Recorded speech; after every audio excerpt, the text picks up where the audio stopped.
Conductivity, इसको हम पाई M या लैम्डा एम से बताएंगे। Molar conductivity, conductance of all the ions of that volume which contain 1 mole electrolyte is called as molar conductivity। molar conductivity pi M, इसका formula होता है conductivity into volume. V क्या होता है? Volume that contain 1 mole electrolyte.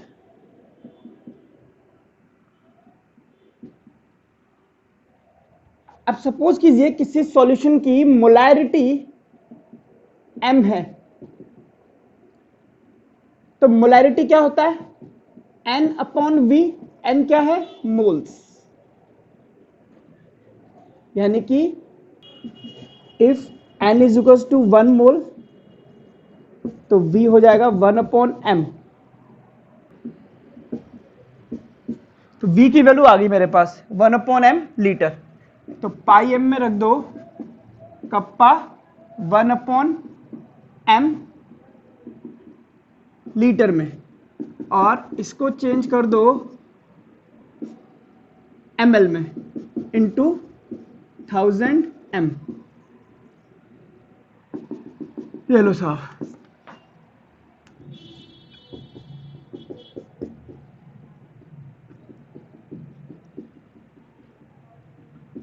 आइए एक और चीज लिखिए, इक्विवेलेंट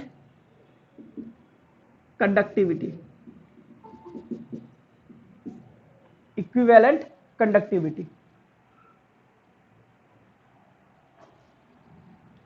ये एनसीईआरटी में नहीं दे रखा, ये वाला इक्विवेलेंट कंडक्टिविटी, इसको हम बताएंगे पाई ई क्यू या लैम्डा ई क्यू से। देखिए ये क्या होती है? मोलर कंडक्टिविटी क्या होती थी? Conductance of ions of volume having 1 मोल, है ना। इसी तरह से इसमें लिखे इक्विवेलेंट कंडक्टिविटी में conductance of all the ions, conductance of all the ions of that volume, conductance of all the ions of that volume which has conductance of all the ions of that volume which has 1 gram equivalent, 1 gram equivalent, 1 gram equivalent. आइए इसका भी formula होता है pi equivalent is equal to kappa into volume. तो जैसे हमने यहां पे निकाला वैसे यहां निकालते हैं। एन क्या होता है? Gram equivalent upon V. जिस तरह से मोलैरिटी होती है मोल पर लीटर, इसी वजह से नॉर्मेलिटी होती है ग्राम इक्विवेलेंट पर लीटर। तो आपका कह रहा है कि ग्राम इक्विवेलेंट होना चाहिए 1, तो V की वैल्यू क्या हो जाएगी? 1 अपॉन n लीटर। अब इस वैल्यू को उठा करके यहां रख दीजिए, 1 अपॉन n लीटर। लीटर को ml में चेंज कर दीजिए, कप्पा इंटू 1000 इंटू नॉर्मेलिटी।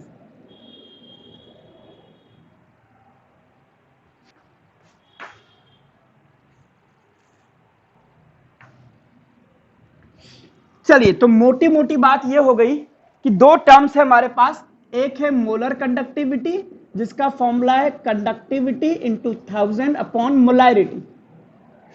एक है इक्विवेलेंट कंडक्टिविटी जिसका फॉर्मूला है कंडक्टिविटी इंटू 1000 अपॉन नॉर्मेलिटी। अब आपको यह भी पता है कि नानी बड़ी या मम्मी, कि नानी बड़ी तो इसको किससे मल्टीप्लाई कर देंगे? वैलेंसी फैक्टर से। तो नॉर्मेलिटी और मोलैरिटी में ये रिलेशन आपने पढ़ा हुआ है जब हमने सॉल्यूशन पढ़ाया था। तो अगर मैं वहां पर पाई इक्विवेलेंट में kappa into 1000 molarity into Z कह दूं तो पाई इक्विवेलेंट निकल करके आ जाएगा। इस पूरे को मैं कह सकता हूं, ये देखिए पाई एम। तो बेसिकली कभी इक्विवेलेंट कंडक्टिविटी निकालनी हो तो जरूरी नहीं है कि आप नॉर्मेलिटी निकालें, आप पाई एम निकाल करके जेड से डिवाइड कर सकते हैं। जेड क्या है यहां पर? Valence factor.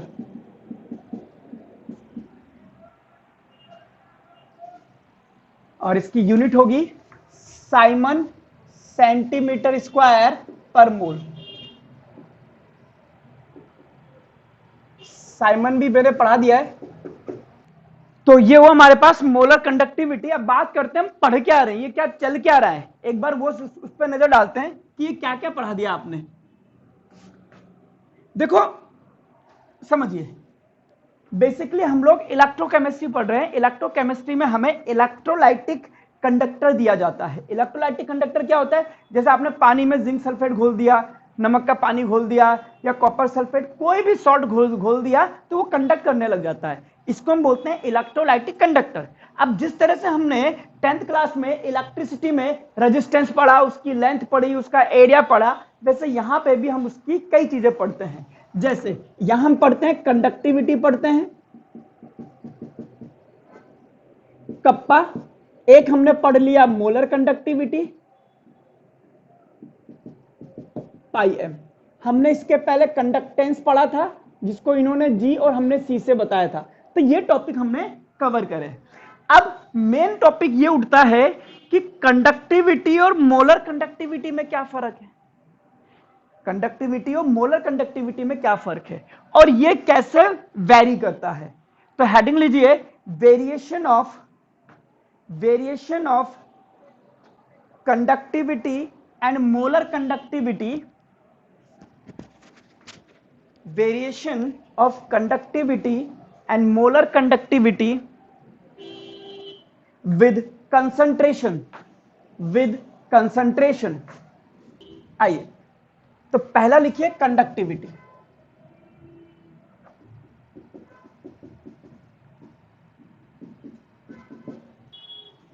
समझना, किसी भी सॉल्यूशन की कंडक्टिविटी जो है डिक्रीज करती है विद कंसंट्रेशन, या यूं कहो कि अगर आप कंसंट्रेशन डिक्रीज करते हैं तो कंडक्टिविटी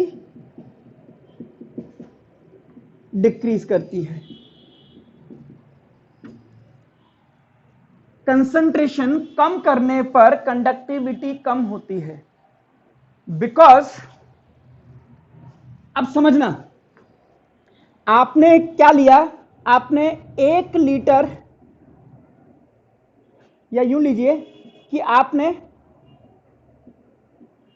4 मोल 1 लीटर में आयंस ले रखे हैं। 4 मोल इलेक्ट्रोलाइट है, यानी कि इसने 4 मोल आयन दिए हैं, ये प्लस है, माइनस है, और ये आपके पास कंडक्टिविटी के लिए रेस्पॉन्सिबल है, यानी कि ये इलेक्ट्रिसिटी को एक जगह से दूसरी जगह तक ले जाते हैं। कितने आयन है? 4 मोल। कितने में? 1 लीटर में। तो मैंने माना आपकी कंडक्टिविटी आ गई है 4। क्यों? क्योंकि 4 मोल जो हैं, 4 आयन इलेक्ट्रिसिटी को ले जा रहे हैं। अब आपने इसमें 5 लीटर का पानी भर दिया, या यूं कहिए कि 1 लीटर पानी और मिला दिया। अब क्या होगा? आयंस कितने बचेंगे? आयंस तो वही रहेंगे 4, बट पानी कितना हो जाएगा आपका? 2 लीटर। अब 4 मोल 2 लीटर में है, यानी कि 2 आयंस 1 लीटर में आएगा। पहले कितने आ रहे थे? 4 आयन 1 लीटर में आ रहे थे, अब 2 आयन 1 लीटर में आ रहे हैं, यानी कि number of ions that can conduct per unit volume decreases. इसीलिए कंसंट्रेशन कम होने पर, यानी कि डाइल्यूशन होने पर, कंसंट्रेशन कम होना मतलब डाइल्यूशन, कंडक्टिविटी कम हो जाती है, और बोर्ड में पूछा भी गया है। तो लिखिए इस बात को, because with decrease in concentration, because with decrease in concentration number of ions per unit volume decreases. Bracket में लिखना for strong, for both strong and weak electrolyte. ठीक है, तो ये बात मैंने समझा दी आपको कि अगर आप कंसंट्रेशन कम करते हो तो पर यूनिट वॉल्यूम आयंस की संख्या कम हो जाती है, इसीलिए करंट को कैरी करने वाले आयंस पर यूनिट वॉल्यूम कम हो रहे हैं और आपकी कंडक्टिविटी कम हो जाती है. बट मोलर कंडक्टिविटी का क्या सीन है? मोलर कंडक्टिविटी बढ़ती है या कम हो जाती है? तो बात करते हैं कि मोलर कंडक्टिविटी डिपेंड किस पे करती है. आपने लिखा मोलर कंडक्टिविटी इनटू वॉल्यूम है. अगर आपने कंसंट्रेशन कम कर दी तो कंडक्टिविटी कम हो रही है, तो आपको लग रहा है मोलर कंडक्टिविटी तो कम हो गई, लेकिन आप ये भूल गए कि कंसंट्रेशन कम करी कैसे जाती है. कंसंट्रेशन कम करी जाती है पानी मिला करके, यानी कि वॉल्यूम बढ़ा करके. कंसंट्रेशन कम कर रहे हो तो इसका मतलब है आप वॉल्यूम बढ़ा रहे हो. अब वॉल्यूम जब बढ़ाओगे तो पाई एम बढ़ता है. तो दो कॉन्ट्राडिक्टरी इफेक्ट आ गए, पहला कंडक्टिविटी का, दूसरा वॉल्यूम का. कंसंट्रेशन कम करने पर कंडक्टिविटी कम हो रही है, पाई एम को कम होना चाहिए. वॉल्यूम बढ़ने पर पाई एम बढ़ता है, यह हमारा फॉर्मूला कहता है. तुम किसके माने? तो ज्यादा इंपैक्ट इसका निकलता है,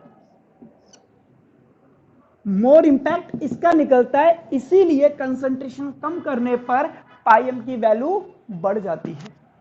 कंसंट्रेशन कम करने पर कंडक्टिविटी कम हो रही है, बट मोलर कंडक्टिविटी इंक्रीज हो जाती है. लिखिए इस बात को, एक ये वाला इफेक्ट और एक ये वाला effect. Molar conductivity increases with decrease in concentration.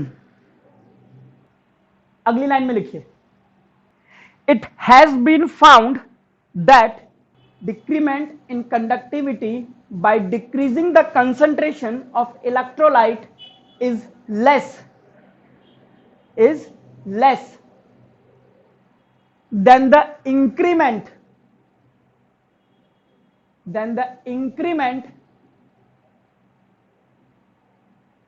in molar conductivity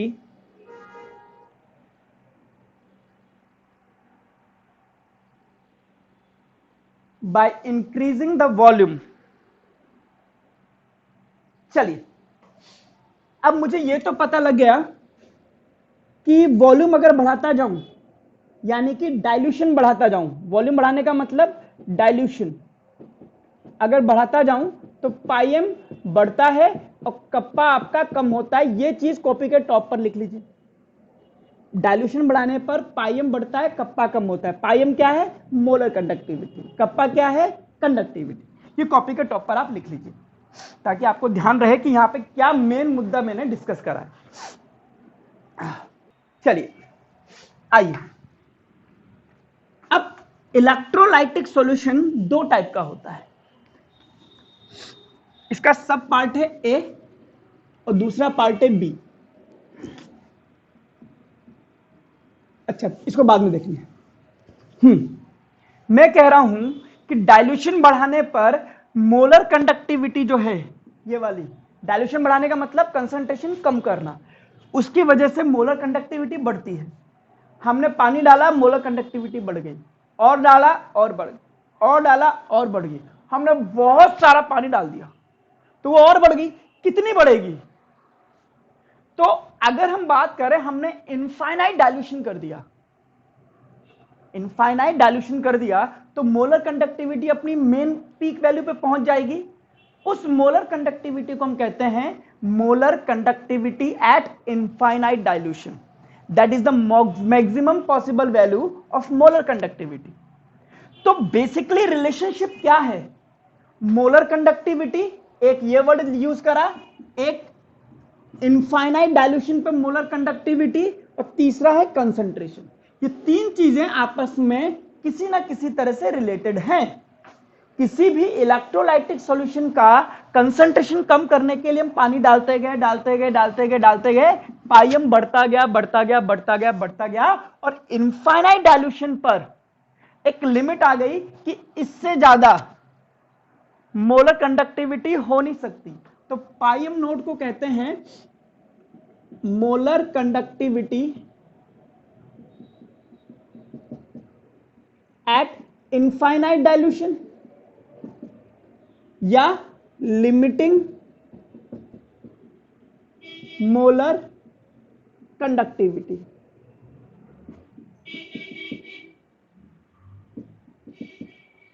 C is the concentration. तो D बाई ऑन्सगर इक्वेशन होती है। उन्होंने एक रिलेशन दिया कि किसी भी कंसंट्रेशन पर आपको अगर मोलर कंडक्टिविटी निकालनी है that will be pi note minus क्या था वो ए रूट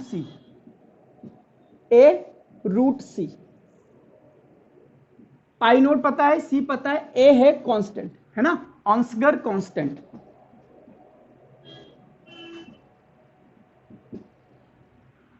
तो अगला पॉइंट में आप ये लिख लीजिए, Onsager constant depends on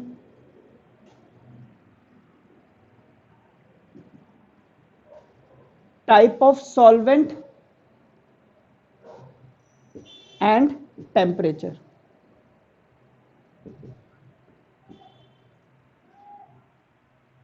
solvent बोले तो इलेक्ट्रोलाइट, है ना, टाइप ऑफ इलेक्ट्रोलाइट।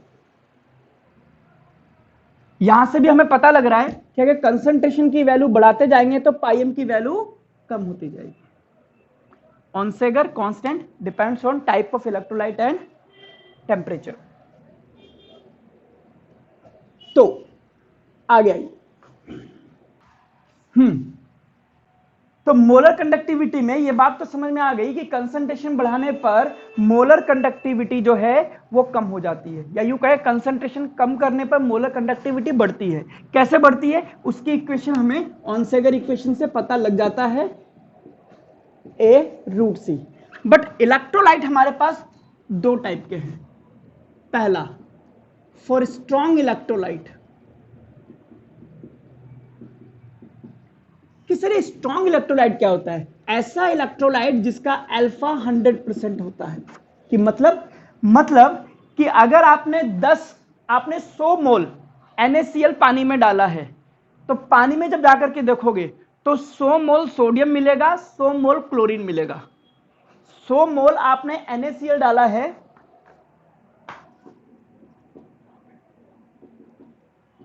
पानी में डालोगे तो 100 मोल आपके पास सोडियम के आयन और 100 मोल क्लोरीन के आयन बचेंगे, यानी कि इसका 100% डिसोसिएशन होता है। ऐसा को हम बोलते हैं स्ट्रॉन्ग इलेक्ट्रोलाइट। अब जरा सोचिए, आपने 1 मोल NaCl डाला तो 1 मोल सोडियम, 1 मोल क्लोरीन। इस पॉजिटिव ने इस नेगेटिव को और इस नेगेटिव को इस पॉजिटिव ने पकड़ रखा। कंडक्टिविटी आपने निकाल ली जो निकालनी है। अब आपने इसमें 5 मोल NaCl डाला, यानी कि आपने कंसंट्रेशन बढ़ा दी, है ना। देखिए इधर वॉल्यूम वही रहने दिया, आपने कंसंट्रेशन बढ़ा दी। अब आपके पास 5 मोल सोडियम के आयन होंगे,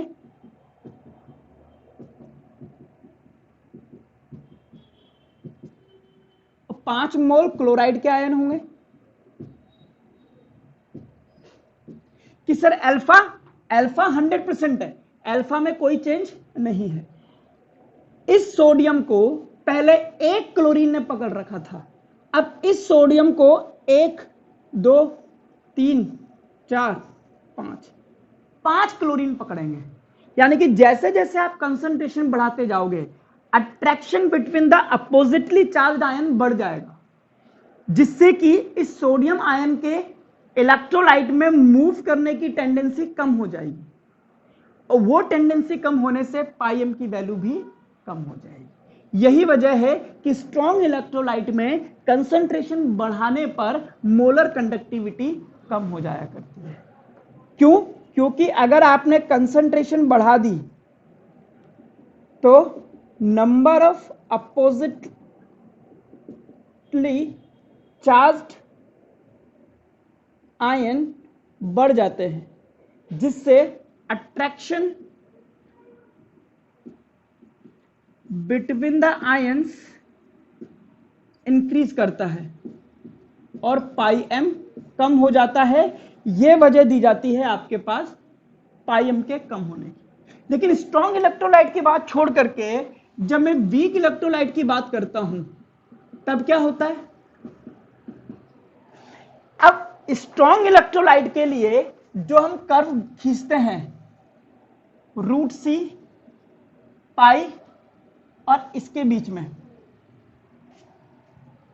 y is equal to M X minus C, ये स्ट्रेट लाइन इक्वेशन से कर्व खींचा गया है। ये एक्स एक्सिस की क्वांटिटी की तरह बिहेव करता है, ये कहलाएगा इसका स्लोप जो कि नेगेटिव है, और ये कहलाएगा इंटरसेप्ट, यानी कि ये चीज। तो मोलर कंडक्टिविटी और रूट सी का कर्व ये आता है स्ट्रॉन्ग इलेक्ट्रोलाइट के लिए। लिखना मत कभी अभी कोई भी, सिर्फ देखिए फिर मैं इसको लिखाता हूं। मतलब कि ये जो चेंजेस है ये काफी ज्यादा आता है। क्यों? क्योंकि आयंस के बीच का अट्रैक्शन बढ़ता जाता है। लेकिन यही कर्व जब वीक इलेक्ट्रोलाइट के लिए खींचा गया तो ये कर्व ऐसा आया। यहां पर एक बात समझ में नहीं आई कि जब ये कर्व इसमें दिया गया था तो कर्व ऐसा आना चाहिए। वीक इलेक्ट्रोलाइट के लिए ये कर्व कैसे आया? मोलर कंडक्टिविटी जितनी आप उम्मीद कर रहे हो उससे ज्यादा तेजी से कम हो गई, जबकि यहां पर उतना तेजी से कम नहीं हुई। इसकी क्या वजह है? इसकी वजह है अल्फा। वीक इलेक्ट्रोलाइट वो होते हैं जिनका डिग्री ऑफ डिसोसिएशन 100% नहीं होता है। कि मतलब ये कि जैसे यहां पर हम कह रहे थे कि 100 मोल डाले, 100 के 100 डिसोसिएट हो गए। चाहे आप उसमें 1 लीटर पानी डालो, चाहे 2 लीटर डालो, चाहे 100 लीटर डालो, इसके डिग्री ऑफ डिसोसिएशन पे कोई फर्क नहीं पड़ता। लेकिन यहां पर degree of dissociation K is equal to C alpha square से आप समझ सकते हैं। ये पढ़ा हुआ है आपने 11th क्लास केमिकल इक्विलिब्रियम में। तो degree of dissociation basically concentration के इनवर्सली प्रोपोर्शनल होता है। अब अगर आप कंसंट्रेशन बढ़ाते हो तो डिग्री ऑफ डिसोसिएशन कम हो रहा है, यानी कि number of ions that carry electricity कम हो जाएंगे। और जब आयन ही कम हो गए तो मोलर कंडक्टिविटी कम हो जाती है। कि सर यहां पे भी तो हो सकता था, यहां क्यों नहीं बोला आपने कि कंसंट्रेशन बढ़ाने पर नंबर ऑफ आयंस जो है कम हो गए? नहीं, इसका अल्फा कंसंट्रेशन पे डिपेंड करता ही नहीं है। यहां पर एक नई चीज आ गई कि इसका अल्फा ही चेंज हो गया। जैसे आपने कंसंट्रेशन बढ़ाई अल्फा ही कम हो गया, आयंस की संख्या ही कम हो गई। यहां पर आपने 1 मोल डाला तो 1 मिला, 5 डाला तो 5 मिले। यहां ऐसा नहीं होगा। यहां आपने 100 मोल डाला, उसमें से 60 मॉलिक्यूल आयनाइज हो रहे हैं, फिर आप 100 डालोगे तब 40 ही होंगे। तो number of ions that can carry the electricity is decreasing. That is why the curve is not as steep as this one. तो दोनों में पाई एम कम होता है, यह बात तो हमें पता थी। यह बात भाई हमने पढ़ी थी कि कंडक्टी कंसंट्रेशन कम होने पर कंडक्टिविटी कम हो जाती है और मोलर कंडक्टिविटी बढ़ती है। यह बात हमने पढ़ी थी। यानी कि कंसंट्रेशन बढ़ाने पर कंडक्टिविटी बढ़ेगी और पाई एम कम होगा। मुझे पता था कि पाई एम कम होगा, कंसंट्रेशन बढ़ाऊंगा, और पाई एम दोनों में कम भी हुआ है, बट दोनों की वजह अलग अलग है। एक में कंसंट्रेशन बढ़ाने पर number of oppositely charge ion बढ़ गए, जिससे उनके बीच का अट्रैक्शन बढ़ गया और पाई एम कम हो गया। इसमें अल्फा अनइफेक्टेड रहा। यही रीजन में यहां भी दे देता, लेकिन उस रीजन का इतना इंपैक्ट है ही नहीं। इंपैक्ट है डिग्री ऑफ डिसोसिएशन का, कि आपने कंसंट्रेशन बढ़ाने पर अल्फा उतना कम हो गया कि आयन ही कम हो गए। अब वो अट्रैक्शन की तो बात ही खत्म हो गई। तो आयंस की संख्या कम होने से पाइम कम होता है, इसीलिए दो अलग अलग कर्व देखने को मिलते हैं। तो आप ये ए और बी दो कॉलम डालिए, पहले पॉइंट में ये कर्व बनाएंगे दोनों के, उसके बाद सेकंड पॉइंट में आप ये इसकी एक्सप्लेनेशन लिखेंगे। लिख लीजिए, ये कप्पा नहीं है, याद रखना, ये डिसोसिएशन कांस्टेंट है। क्या नहीं दिख रहा?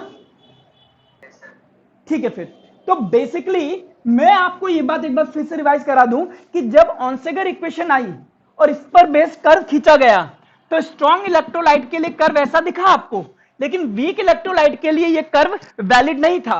ये था हमारे पास वीक इलेक्ट्रोलाइट के लिए, जैसे एसिटिक एसिड ले लो, ठीक है, फॉर्मिक एसिड ले लो, बहुत सारे वीक इलेक्ट्रोलाइट है, ठीक है। बट स्ट्रॉन्ग इलेक्ट्रोलाइट जैसे केसीएल के लिए ये है, NaCl के लिए ये है, तो ऐसा क्यों आया? तो इन्होंने को ये तो पता था कि मोलर कंडक्टिविटी कंसंट्रेशन बढ़ाने पर कम होती है, बट यहां पर दोनों की वजह अलग अलग हो गई। यहां पर नंबर ऑफ आयंस यानी कि अपोजिट आयंस बढ़ने पर अट्रैक्शन बढ़ गया, इसलिए भाग नहीं पाए बेचारे, भाग नहीं पाए तो कंडक्टिविटी कम हो गई। यहां पर भागने की दिक्कत नहीं, असल आयन ही कम थे। जब आयन ही कम थे तो पाई तो कम होना ही होना है। तो ये आपके पास एक मेन मुद्दा है। तो याद रखना, पहली ये लाइन, कंसंट्रेशन कम करने पर कंडक्टिविटी कम होती है, यानी कि कंसंट्रेशन बढ़ाने पर कंडक्टिविटी बढ़ती है, ठीक है। अब देखो एक चीज और समझना, ठीक है, पार्टीशन अभी तुम्हारे पास है, इसमें लिखिए स्ट्रॉन्ग इलेक्ट्रोलाइट में नेक्स्ट पॉइंट, हमें यह पता है कि कंसंट्रेशन कम करने पर पाईएम की वैल्यू बढ़ती है, और बढ़ते बढ़ते ये मैक्सिमम जा सकती है यहां तक। और अगर आपको अब आप डाइल्यूशन इनफाइनाइट तो कर नहीं सकते ना, कंसंट्रेशन पूरी जीरो कैसे कर दोगे इनफाइनाइट डाइल्यूशन से? इनफाइनाइट डाइल्यूशन आप प्रैक्टिकली नहीं कर पाते, कि फिर यार ये पाई नोट की वैल्यू कैसे निकलती है, ठीक है। तो हेडिंग डालिए calculation of pi naught, strong electrolyte में कैलकुलेशन ऑफ पाई नोट लिखिए। On decreasing the concentration molar conductivity increases, on decreasing the concentration molar conductivity increases, at infinite dilution molar conductivity become maximum which is called as limiting molar conductivity, which can be calculated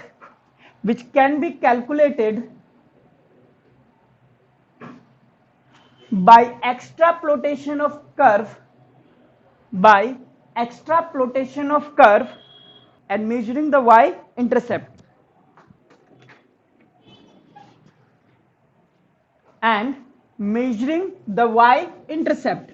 तो इसके y intercept को आप measurement कर लोगे, पाई note निकल जाएगा। आप चाहें तो ये by measuring the y intercept,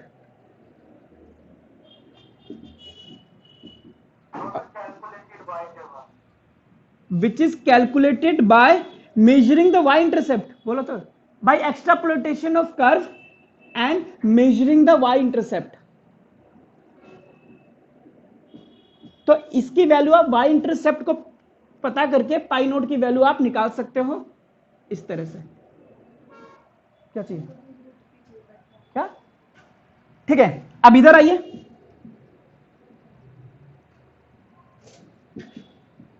calculation of pi note यहां कैसे कर दोगे हैं?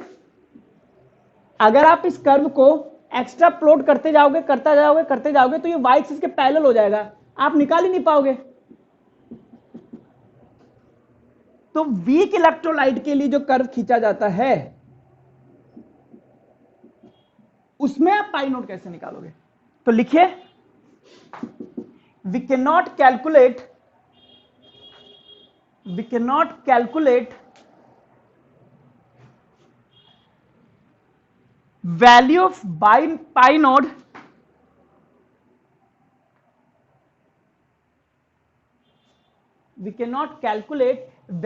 pi node even after the exploitation of curve.